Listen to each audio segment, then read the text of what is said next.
Então, pessoal, essa daqui é a última aula, né, da minha parte, dentro da nossa disciplina, com o tema de coevolução.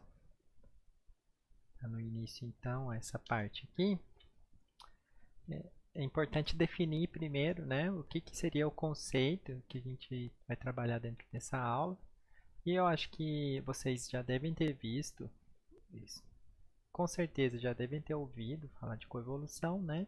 E para a gente definir, o conceito ele é dado como mudança evolutiva recíproca entre espécies que interagem dirigidas por seleção natural.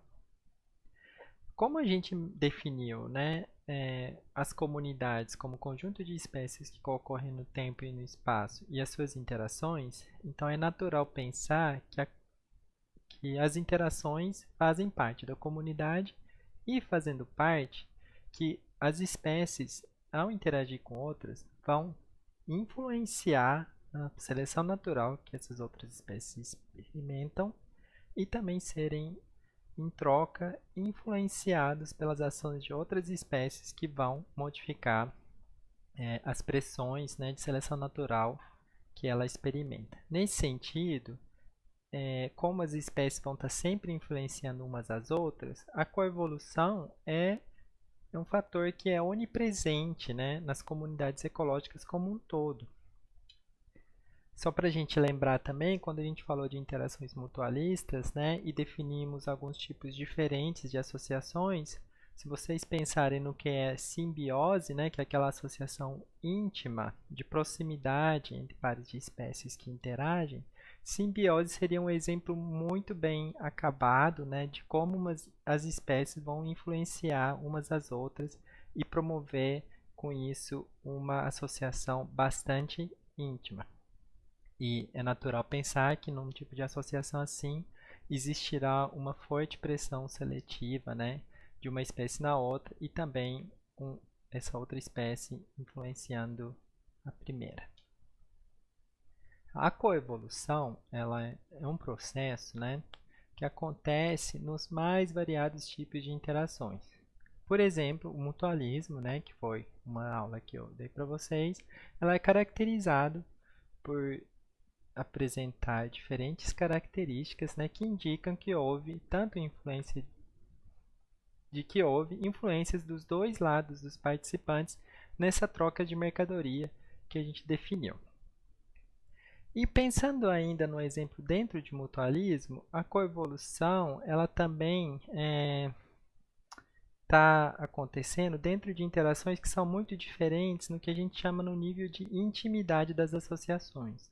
Por exemplo, na associação entre plantas e polinizadores, você tem dois organismos de vida livre, ou seja, que não estão fisicamente acoplados uns aos outros, então essa associação é dita como sendo relativamente menos íntima do que, por exemplo, uma associação que você encontra nos corais, né, entre os quinidários e as zooxantelas, que são protistas, né, que existem então entre esses dois organismos uma associação fisicamente bastante íntima que caracteriza um processo de coevolução que acontece dentro de uma intimidade maior do que, por exemplo, uma associação entre dois organismos de vida livre.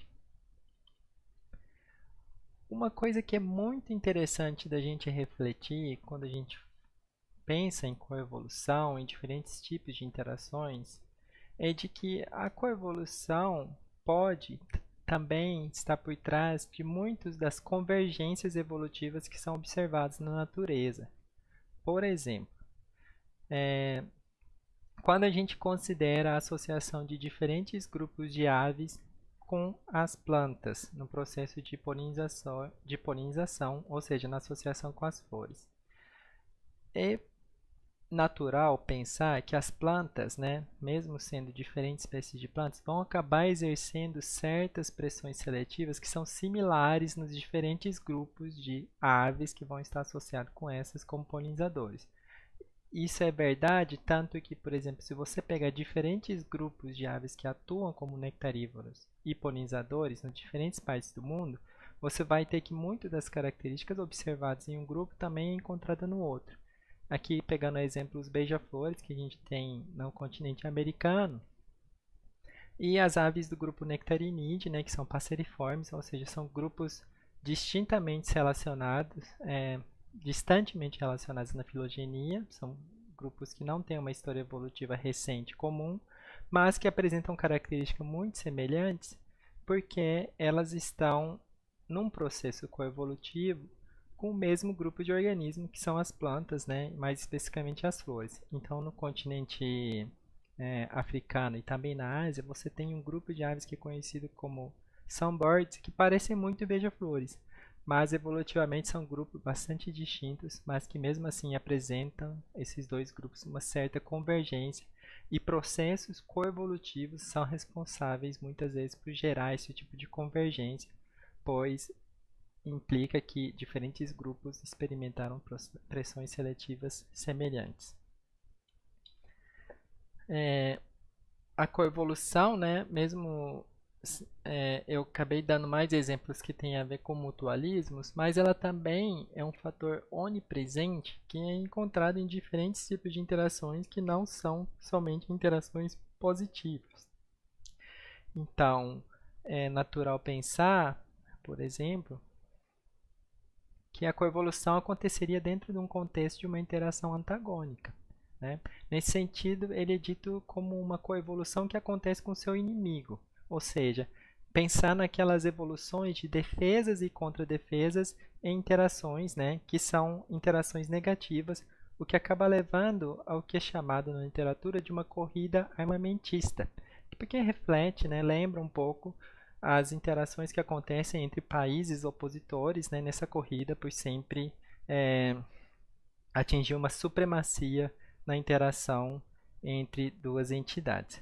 Esse tipo de corrida armamentista, né, caracteriza também bastante diferentes processos coevolutivos envolvendo diferentes organismos e talvez um exemplo que ilustre muito bem, né, visualmente essa corrida armamentista é essa associação entre uma planta, né, a Camellia japonica, lá no Japão, com os herbívoros da família Curculionidae. Aqui uma espécie, né, que é específica dessa planta, Curculio camelii, não sei se é assim que pronuncia, né? Mas o que esse curculionídeo tem de especial é esse rosto bastante alongado, né? Que é esse aparelho bucal que ele utiliza, a fêmea utiliza para perfurar os frutos e assim lá no meio depositar os ovos que vão se alimentar das sementes nesse fruto, no pericarpo. Eu acho que esse que é o nome da estrutura na planta, né? No fruto. Essa corrida armamentista, né? Ou seja, a planta cada vez mais evolui pericarpos mais espessos que dificultam o acesso do herbívoro e, por sua vez, o herbívoro evoluindo rostros cada vez mais alongados para conseguir alcançar e assim depositar o ovo, levou a uma corrida armamentista que hoje, se você amostrar esses dois grupos de organismos, né, a planta e o herbívoro, em diferentes locais onde essas espécies ocorrem, você tem uma variação geográfica na magnitude do tamanho, uma variação geográfica no tamanho dessas estruturas associadas a essa interação. Né? Em algumas regiões já houve uma corrida armamentista por maior tempo, muito provavelmente porque essas duas espécies ocorreram por mais tempo juntos, e isso levou ao alongamento tanto do rosto quanto do pericarpo dos frutos, enquanto que em outros locais ainda não houve, né, esse tipo de corrida e as estruturas são comparativamente bastante reduzidos. Lá na pasta deixei para vocês um artigo que é um outro exemplo, né, que ilustra bem algumas propriedades desse tipo de corrida com seu inimigo, uma corrida armamentista, que é uma associação de parasitas, né, e seus hospedeiros, que são caramujos, em que a pesquisadora manipulou o tempo de gerações dessas associações para mostrar como que essas corridas, né, elas experimentam um lag, um atraso, né, de, na, na virulência e também na suscetibilidade do hospedeiro, e com isso mostrar e ilustrar bem o que seria mesmo uma corrida, né? Em que, de acordo com as gerações, essas interações vão se modificando, ilustrando o que seria um possível processo de coevolução, coadaptação, né? Até aqui a gente falou sempre de exemplos de coevolução que implicavam apenas a associação, né, específica de pares de espécies.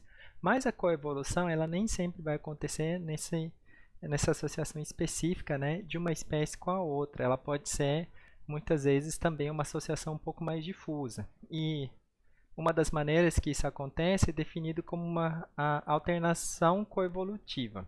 Um exemplo que ilustra bem esse tipo de processo coevolutivo que vai além de uma associação entre duas espécies apenas, é a associação do cuco, né? Esse é o cuco comum encontrado no continente europeu, que é aquela espécie de ave que coloca seus ovos no ninho de outras aves e assim acaba parasitando, né? Pois sua cria ela acaba sendo criada por outras espécies de aves que não conseguem reconhecer esse filhote aqui gigante, como está sendo ilustrado aqui na foto, como sendo filhote de uma outra espécie. Dependendo dos locais, né, ao longo da distribuição geográfica desse cuco, ele está associado mais fortemente a uma espécie diferente de hospedeiros de aves.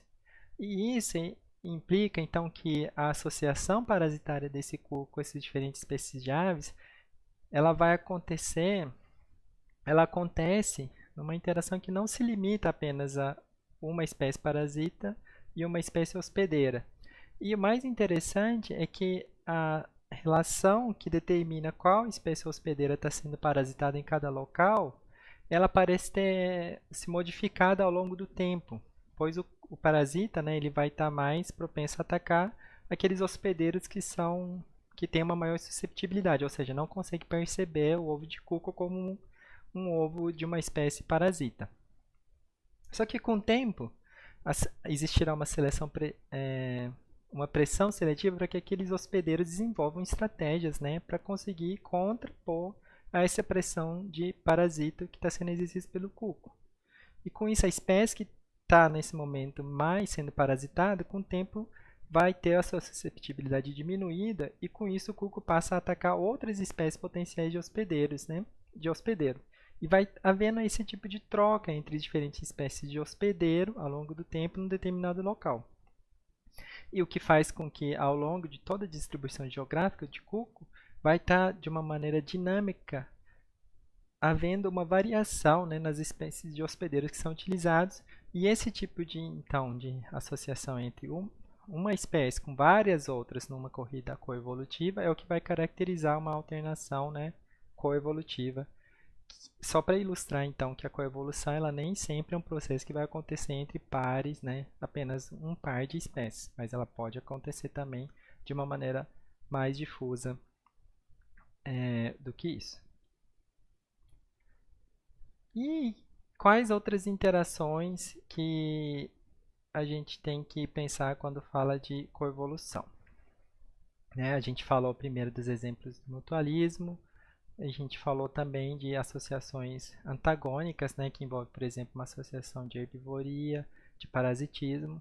Mas eu falei para vocês no começo que coevolução ela é um fato onipresente nas comunidades ecológicas, porque as comunidades ecológicas são caracterizadas pelas interações e as espécies vão estar sempre influenciando umas às outras. Então, até o exemplo muito clássico, né, que é sempre falado de deslocamento de caracteres, que seria resultado de uma associação de competição entre espécies, né, que leva ao deslocamento de nicho, e muitas vezes isso também está associado a mudanças nos atributos das espécies, nada mais é do que um processo coevolutivo, associado com aqui um tipo de interação também antagônica, que é o tipo de interação de competição. Então, esse exemplo, de novo, para vocês lembrarem, né, de que a coevolução é um processo onipresente, porque as espécies vão estar sempre afetando umas às outras. E isso pode acontecer tanto numa maneira específica entre pares de espécies, mas também de uma maneira mais difusa, envolvendo diferentes espécies e, nesse caso, então, implicando em diferentes interações. Só para vocês terem bem claro em mente de que a coevolução é muito mais do que apenas alguns exemplos que eu apresento para vocês. né? E que isso que vocês não percam isso de vista quando a gente estiver pensando nesse processo. E aí, uma coisa que talvez valha a gente também falar um pouco quando está falando de coevolução é um avanço teórico que houve, né, dentro da área de estudos de processos coevolutivos de organismos, que foi um livro, eu acho que, não me lembro quando que foi exatamente publicado, mas não é um livro muito antigo, eu acho que é da década de 90, sim, pelo menos para mim não é muito antigo, né? O início, comecinho dos anos 2000, mas de qualquer jeito foi esse trabalho aqui, o Mosaico Geográfico de Coevolução, publicado por John Thomson, que é uma pessoa bastante influente, né, com contribuições importantes no estudo de coevolução. Mas o grande avanço que esse livro e as ideias que ele trouxe dentro do estudo de coevolução foi essa ideia do mosaico geográfico, que eu vou tentar explicar para vocês. As pessoas, mais tradicionalmente, quando pensavam em processos coevolutivos, né, muitas vezes elas não levavam em conta possíveis heterogeneidades no espaço e também no tempo. Como assim? Elas pensavam em processos coevolutivos como acontecendo, né, de maneira mais ou menos semelhantes em diferentes locais envolvendo as espécies. Ou seja, por exemplo, nessa ilustração aqui você sempre tem essas setas aqui, elas implicam numa mudança, numa pressão seletiva. Você tem então sendo representada aqui uma espécie influenciando a outra e aqui, por sua vez, sendo influenciada. E essa dinâmica ela se repete em diferentes comunidades, né? E aqui as setas ligando essas diferentes populações, né, dessas espécies de comunidades, implicam, por exemplo, em algumas trocas gênicas, né, entre essas diferentes populações dessas espécies envolvidas na interação. Então, vocês percebem que essas populações tendo uma distribuição mais ou menos disjunta, as pressões coevolutivas, os processos coevolutivos estão acontecendo mais ou menos de maneira uniforme ao longo dessas distribuições. Mas a ideia de que, na verdade, isso aconteça num mosaico complexo é o que é colocado para frente, né, dentro da ideia da teoria do mosaico geográfico, de que, não, na verdade, a ocorrência dessas associações coevolutivas ela acontece no espaço de uma maneira muito mais complexa e é o que a gente vai tentar entender um pouquinho mais, um pouquinho mais sobre isso nessa parte aqui. Tá? Então, esse seria o esquema que ilustra o que seria esse mosaico geográfico. Então, você tem as diferentes populações, né, das espécies envolvidas numa interação, formando suas comunidades. Em algumas comunidades você tem, então, um processo forte de coevolução acontecendo, uma espécie exercendo pressão sobre a outra e, por sua vez, também sofrendo uma pressão seletiva. Mas em algumas comunidades, apenas uma das espécies pode estar sendo selecionada por outra. E ao passo que em algumas outras comunidades, nenhuma das espécies, por, sei lá, alguma variação no contexto biológico, elas nem estão interagindo umas com as outras e assim não estão exercendo nenhum tipo de pressão seletiva umas às outras. E também o próprio, né, fluxo gênico entre as populações, elas não são necessariamente uniformes e pode variar na sua intensidade por diferentes fatores, como o contexto abiótico, né? As variáveis ambientais que caracterizam essa distribuição disjunta das espécies. E aí, o que a gente tem que pensar que leva a esse pensamento de que exista, na verdade, um mosaico geográfico no espaço, né, de como os processos coevolutivos estão acontecendo, elas são baseadas em alguns pressupostos. O primeiro delas é de que as espécies são um conjunto de populações que, por sua vez, são geneticamente distintas, né? É natural pensar que a matéria-prima de onde vão acontecer a seleção natural são as variações genéticas entre os indivíduos e que diferentes populações vão ser compostas por distribuições desiguais desses genótipos, né? Isso é uma coisa que é razoavelmente fácil da gente entender.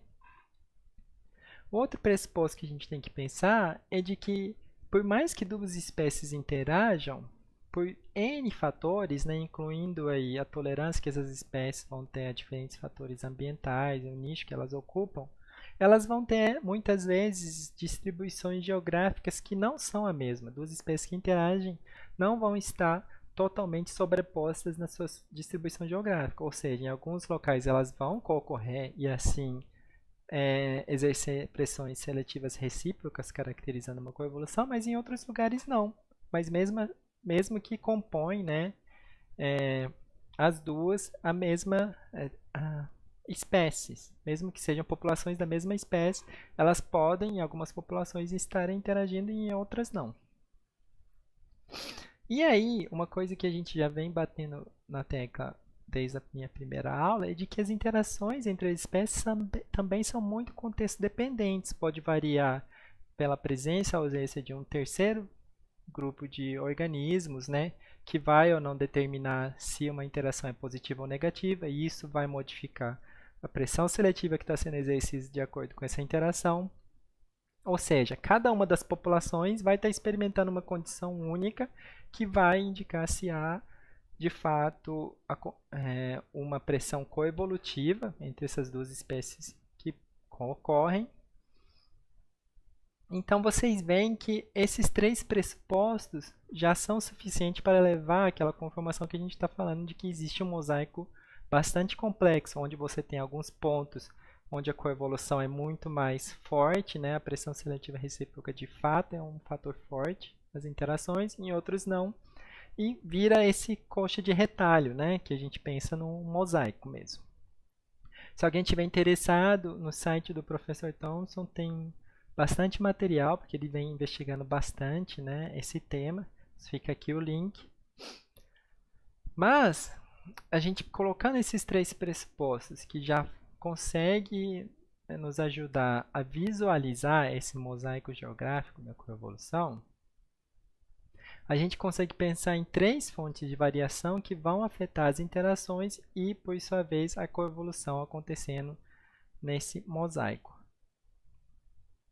Primeiro é de que o ambiente biótico e abiótico vai estar, então, fortemente determinando como que vai se dar essa estrutura no espaço, né, da seleção natural, que caracteriza, de fato, o mosaico geográfico. Isso já ficou bastante claro, só pensando naqueles três pressupostos que a gente olhou agorinha.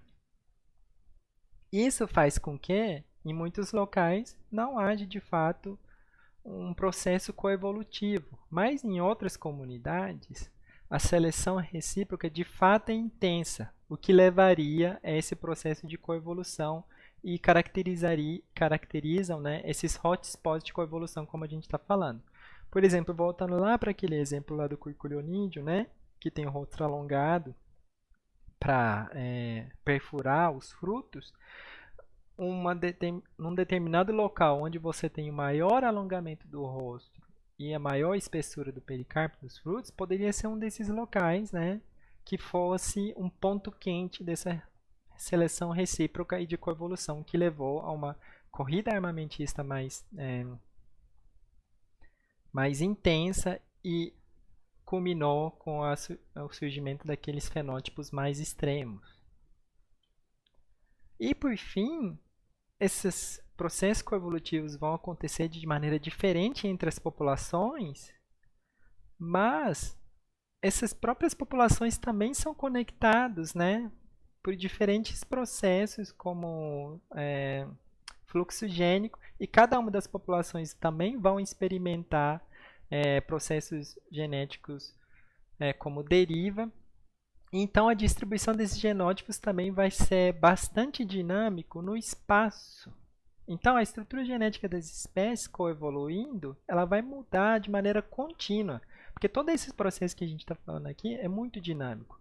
E isso contribui para uma mudança na distribuição espacial e temporal dos genes e dos atributos.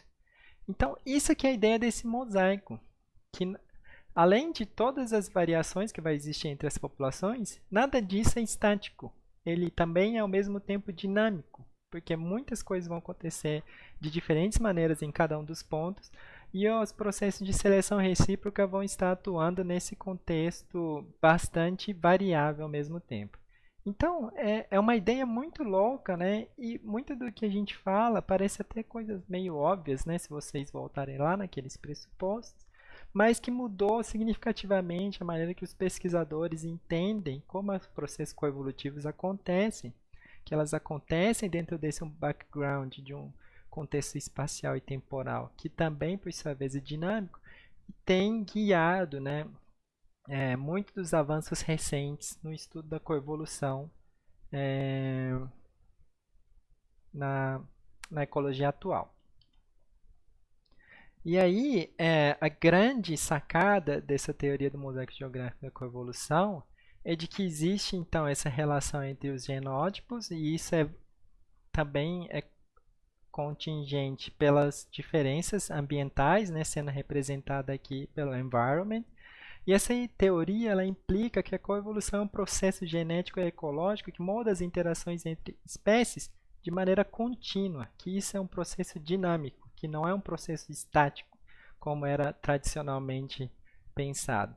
Porque as seleções vão estar acontecendo de maneira diferente entre as diferentes populações e de uma maneira muito dinâmica também dentro das populações. Eu sei que é um pouco atordoante assim começar a pensar nisso tudo, mas a ideia que eu quero que fique para vocês da teoria do mosaico geográfico, que é por si também complexo, e nem vou fingir aqui que eu entendo totalmente, né, todas as implicações dessa teoria, é de que a coevolução ela acontece numa arena que é totalmente dinâmica. Acho que essa é uma ideia muito legal e assim uma das coisas mais interessantes que você pode estudar hoje em dia, pensando em interações e como isso molda a evolução, né, dos organismos, é pensar sempre nesse contexto geográfico para você fazer esse estudo em múltiplas populações.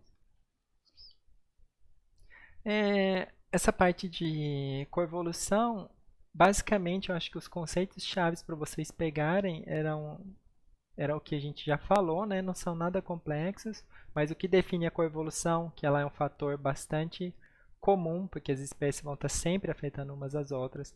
Ela atua em diferentes tipos de interações, tanto no sinal que está envolvido, se são interações positivas ou interações negativas, mas também considerando diferentes níveis de intimidade, né? Isso vai ter implicações de como as respostas coevolutivas são moldadas, mas tem outras coisas que seria muito bom da gente ficar também ter em mente, de que a coevolução, por exemplo, é um dos grandes motores da especiação entre organismos, porque as pressões seletivas recíprocas vão fazer muitas vezes contribuir para que as espécies evoluam atributos diferenciados e isso leva a um processo de especiação.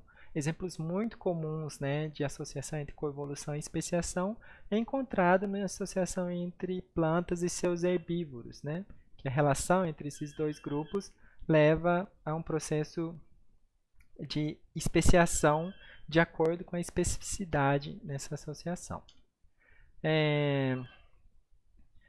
Outra coisa a se pensar é de que a coevolução, por ser tão onipresente nas comunidades, ela tem um papel importante na organização das interações entre as espécies dentro das comunidades, né? Isso é um tanto óbvio, mas é que como todas as espécies vão afetar umas às outras dentro das interações, ela também está intimamente ligada com como essas interações vão ser organizadas. E aí volta um pouquinho para a aula anterior que a gente falou das redes, né, de interações e inclusive existem trabalhos com enfoque um pouco mais evolutivo que tentam investigar possíveis efeitos coevolutivos na organização das redes de interações ecológicas e nas suas dinâmicas. E por fim, uma reflexão que vale é de que, dada que coevolução é um processo tão onipresente e acontece e ela ocorre nas mais variados tipos de interações em todas as comunidades ecológicas, é de que o efeito antrópico, né, que se fala muito hoje em dia, ela tem fortes implicações também nos processos coevolutivos. Por exemplo, você pensa numa introdução de uma espécie exótica. A partir do momento que essa espécie ela passa a ser uma espécie invasora, por exemplo, ela vai estabelecer uma série de interações com as espécies nativas daquela comunidade e modificar totalmente as pressões seletivas que acontecem dentro das interações das espécies numa comunidade. Outra coisa muito interessante que talvez nem sempre a gente associa com coevolução, mas muitas das seleções artificiais, por exemplo, que a gente faz com nossos cultivos, né? E na associação desses cultivos com seus herbívoros, elas são moldadas por um processo de seleção artificial feito pelos humanos, né? E o que leva a uma quase como se fosse uma corrida armamentista artificial, porque a gente produz variedades que são mais resistentes a pragas, e isso leva à evolução, por sua vez, de pragas que são mais adaptadas a explorar aquela nova variedade que já tinha sido selecionada previamente para ter uma certa resistência, levando então uma corrida armamentista, mas que tenha o papel, né, do ser humano aí no meio. E por fim, um exemplo muito bem acabado, né, também que caracteriza um processo coevolutivo, a resistência, né, que muitas bactérias hoje elas desenvolveram em relação aos antibióticos que têm sido utilizados de maneira desenfreada. Os patógenos, né, que caracterizam as bactérias, por exemplo, elas também vão estar numa associação coevolutiva com seus hospedeiros. Nesse caso, os humanos, né, e também algumas criações que a gente faz aplicações exageradas de antibiótico. Isso leva à seleção de uma resistência, né, por sua vez, nas bactérias que vão conseguir infectar, que vão passar a ter uma certa resistência em relação a essas medidas, esses medicamentos, que isso, por sua vez, vai fazer com que a gente precise desenvolver medicamentos cada vez mais fortes para combater essas bactérias, né, que acabaram adquirindo uma certa resistência. Então vejam que o processo coevolutivo ele está intimamente associado a alguns dos efeitos, né, mais drásticos que os seres humanos têm causado nas comunidades naturais. Só para finalizar, tem um ponto importante que vale refletir, de que apesar da coevolução ser um processo onipresente, né, que está associado aos mais variados tipos de interações, nem sempre um padrão de associação entre espécies que estão interagindo na comunidade hoje, elas foram resultado de um processo coevolutivo. Essa ideia ela é ilustrada por um outro conceito que deve ficar na mente de vocês, que é o conceito de encaixe ecológico, ou ecological fitting, que foi colocado por Daniel Jensen, né, um importante ecólogo evolutivo, que influenciou diferentes áreas dentro da ecologia. E esse conceito de encaixe ecológico, ou ecological fitting, ele coloca que muito das associações, né, que você tem hoje, que parece, inclusive com espécies mostrando atributos que parecem ter evoluído de acordo com uma pressão seletiva recíproca que levou a essas interações, ela na verdade é resultado de cada uma dessas espécies terem sofrido por pressões seletivas em algum momento dentro da sua história evolutiva, inclusive em outros locais, mas em posse desses atributos que essas espécies já possuíam, em um determinado momento, ao se encontrarem, né, essas duas espécies que estão interagindo, elas apresentaram atributos que permitiram que a interação acontecesse. Por exemplo, pensa na introdução de uma espécie de praga, um herbívoro que é praga, né, que foi trazido de um determinado local. Nesse novo ambiente que essa espécie de herbívoro chegou, ela não tem nenhum tipo de história evolutiva em comum com os organismos que ali estão. Mas mesmo assim, esse herbívoro provavelmente não vai atacar todas as espécies de plantas e vai atacar essas espécies de plantas de acordo com combinações de atributos que permitem, né, esse herbívoro conseguir lidar com as defesas que as plantas apresentam e dentro disso acabar desenvolvendo uma interação com alguma dessas espécies de planta. Vejam aqui então que por mais que esse herbívoro passe a ter certa interação mais especializados com apenas algumas espécies que compõem a comunidade, eles não tiveram uma história coevolutiva, porque os atributos que o herbívoro já possuíam, eles evoluíram em outro determinado local. Então, esse tipo de situação acontece bastante, não só nesse contexto de introdução, mas de espécies que têm distribuições geográficas bastante amplas, né? Muitas vezes essas espécies evoluíram dentro de um contexto de uma distribuição geográfica mais restrita, que depois se expandiram. E as novas interações que ela vai adquirindo vai obedecer o conjunto de atributos que essa espécie já possuía ao longo dessa expansão. Ou seja, não é que em cada local as interações que acontecem foram resultado de um processo coevolutivo, mas que ao chegar a um determinado local, a espécie já possuía certos atributos e ela conseguiu interagir com algumas espécies e não com as outras. Então, muitos dos padrões de interações que é observado hoje não necessariamente são resultados de coevolução, que precisa ficar bastante claro de que muitas coisas são resultados também desse processo de espécies se encaixarem em novos nichos de acordo com atributos que elas já possuíam. Tá? E aí, nem sempre eu gosto de utilizar, mas se vocês olharem lá no Wikipedia, a página que fala sobre Ecological Fitting é bastante completa e tem várias referências interessantes para vocês olharem. E seria bem legal se vocês então consultassem essa página. Só colocar lá no Google Ecological Fitting, Wikipedia vai aparecer. Tá bom? E também é legal pensar que se a coevolução também está associada com efeitos antrópicos, né? Esse conceito de ecological fitting também é muito importante hoje em dia, pensando em como o homem tem alterado a distribuição das espécies e as espécies estão tendo que encaixar suas interações, né, em diferentes novos ambientes. Bom, para essa parte seria muito bom que vocês então lessem o capítulo 13, né, da parte 2 daquele livro lá, The Princeton Guide to Ecology, para a gente poder discutir na sexta-feira. E qualquer dúvida que vocês tiverem também a gente pode discutir no nosso momento presencial. Obrigado.